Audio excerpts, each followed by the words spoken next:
Hey, what is going on, guys? My name is Thomas, the founder of IT Career Guides, and today I'm going to teach you how to write a one-page technical resume perfect for jobs such as help desk, technical support, or NOC analyst. Let's get started. So first off, let me be blunt with you. Your resume is the single most important document for your job hunt.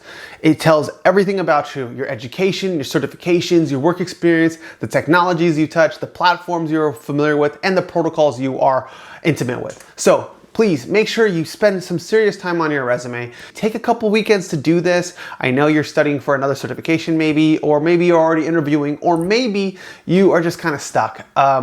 This will help you get interviews faster and more consistently. I guarantee that. Okay, so let's get the basics out of the way first. Your resume needs to be one page.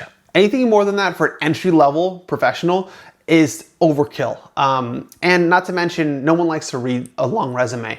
So unless you're in a mid-level or senior level, then have a resume that's 2 pages that lists all of your experience and projects, but probably the person watching this is not at that point. Next up, it should always be in PDF format. Reason being is if you send your resume in Word doc, for example, maybe the receiver is using Google Docs and those systems don't like each other. So always use PDF so that way your resume is consistently in the same format every time it's open. Thirdly, it needs to be ATS compliant. That means no hyperlinks, no images, no tables, no font bigger than 11 point font, no horizontal lines. These are a bunch of ATS rules that are really important that you follow. Reason being is that if your resume breaks these rules, an ATS system, which is just software that recruiters use to filter candidates, will drop you immediately. And one that people usually do, but it's not like people know it, is that your experience needs to be written in reverse chronological order, meaning that your most recent job, the job you're currently in probably, should be at the very top. The reason why is because it's just easy to read. You're reading from top to bottom, and then if you're the first thing you see on the experience is your job from high school, it makes no sense. Okay, now the real stuff. So let's go into the key sections your resume absolutely should have. Number 1 is your header. Your header will have your first name, middle initial, last name. The font size should just be a little bit bigger, so if your font is 11 point font throughout the resume, just bump it up a little bit, 13 is okay. Then it should have your email. Never put your phone number. A recruiter will never contact you by phone. They always contact you by email through the ATS system. It should include just city and state. Zip is okay, but never put your full address. Reason being, who needs to know? If you're putting your resume out there all over the internet, you don't want some creep to know where you live. Your LinkedIn URL. So don't hyperlink it, just remove it. And then you can do your LinkedIn, which you should customize. Take the time to change it so that way it says LinkedIn / your full name, not a bunch of numbers. And then it should have if you have Git, include your Git as well. Okay, next section is the summary. So a lot of people say you don't need this, but if you ever read a resume in the context for a certain job, it makes no sense if there's no summary there. If there's no summary, how can you tell them in just 2 sentences why you're a good candidate for the job? So take the time to write a 2 to 3 sentence summary, and I'll give you an example in just a second. But some things to think about is that you want this to be a knockout punch. You want to tell the reader, hey, I'm perfect for this job for this reason, boom, and they're going to put you in the let's interview them pile. One thing I also like to put in my summary is just the job title I'm applying for. So let's say I'm applying for help desk support. I will put help desk professional. And then I'll put 3 keywords I found in the job description. So for example, integrity focused, solutions driven, customer focused. Those are just some easy ones for you to use. So here's an example: hardworking, integrity focused IT professional with over a year experience, troubleshooting networks, looking to apply a recently acquired CCNA knowledge at company name for position that you're applying for.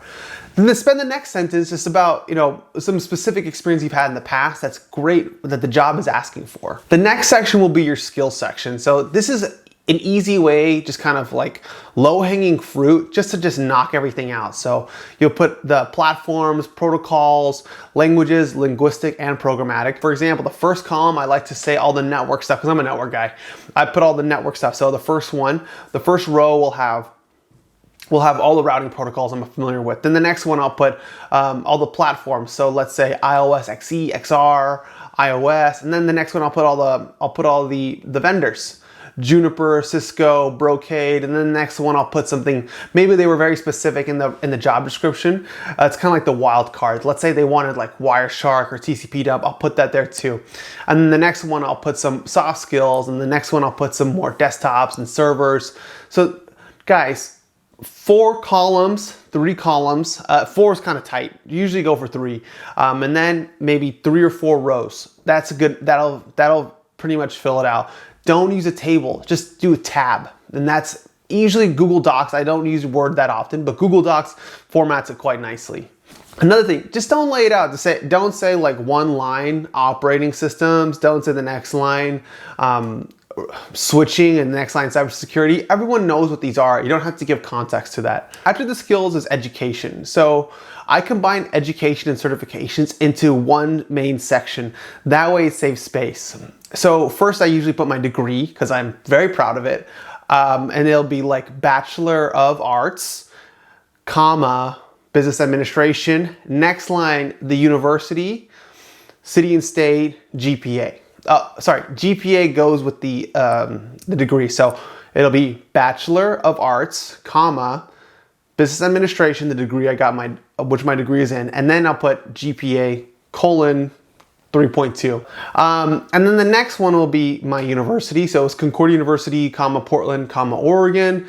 I didn't get any awards. I didn't get summa cum laude or cum laude, but you would put cum laude, all that stuff there, President's List, all there too. The next line I'd put certifications that I'd say, for me, it was CCNA route switch. I use CCNA route switch, colon, next certification, colon, next certification. Now, can you put a certification that's in progress? It's 100% okay. Just don't overdo it. Just do one. If you're legitimately working on 2, I wouldn't recommend it because it's kind of hard to believe that someone's working on 2 certifications at once. So put the certification you're currently working on first, and then after that, all the certifications you've acquired in the past. For a lot of entry-level folks, they don't have any work experience yet, but they do have a lot of project experience. So what counts as a project? So something you did at school, maybe you worked on a project with a bunch of people, or maybe you built a home lab and you did a bunch of labs in like a Cisco manual. Those are projects. I'd include that there. So some things you want to think about is what was the project, how did you execute it, and what was the end result? These are very basic things just to keep in mind, and keep it to about 2 to 3 points. 2 is really going to cover it. So here's a quick example of a project. Design, deployed, and manage a 5-node MongoDB cluster in AWS with active failover to Azure on a team of 5 people. That's very straightforward, and I encourage you to do the same thing with your home lab, just so that way you have something to talk about in your resume, so that way it doesn't show that you just have work experience, certification, now you're looking for a job. The next is experience. So this is kind of a hard place for a lot of people since they don't have any IT experience yet. If you don't, I encourage you right now to start being the IT person at your current job. So if anything breaks, you go and fix it. So that way you can say you did it at work, because that's true. And that way you have that reputation at work too, to be the technical person. So in your work experience, you're gonna have about 2 to 3 bullets. Keep it to single line. If you can go to the next line, you have to fill out the whole thing just for the sake of space. If not, just trim it down.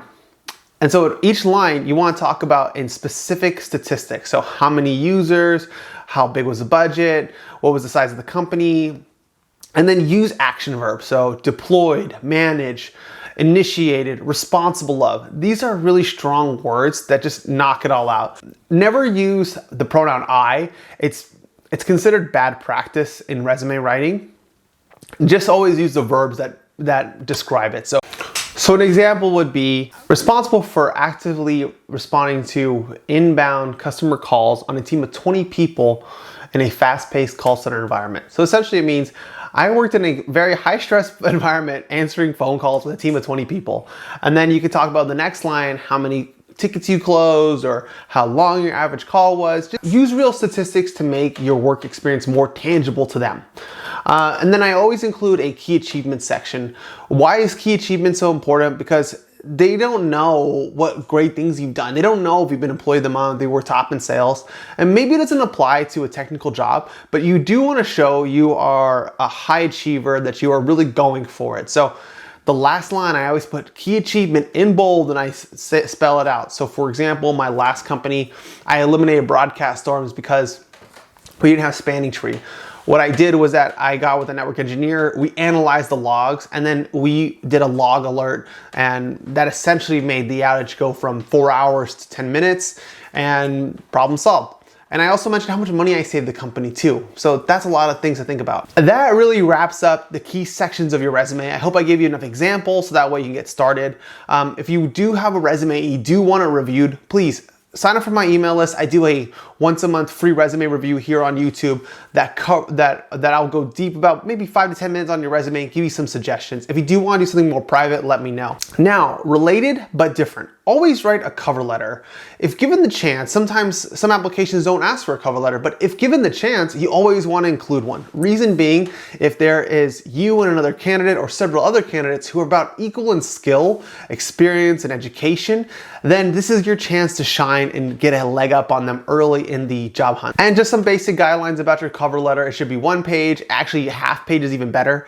Spend the first paragraph introducing yourself, kind of like your summary, but a little bit more different. The fact that you need to say more things you've done. And then the next one, you would tell a specific experience that you've done in the past.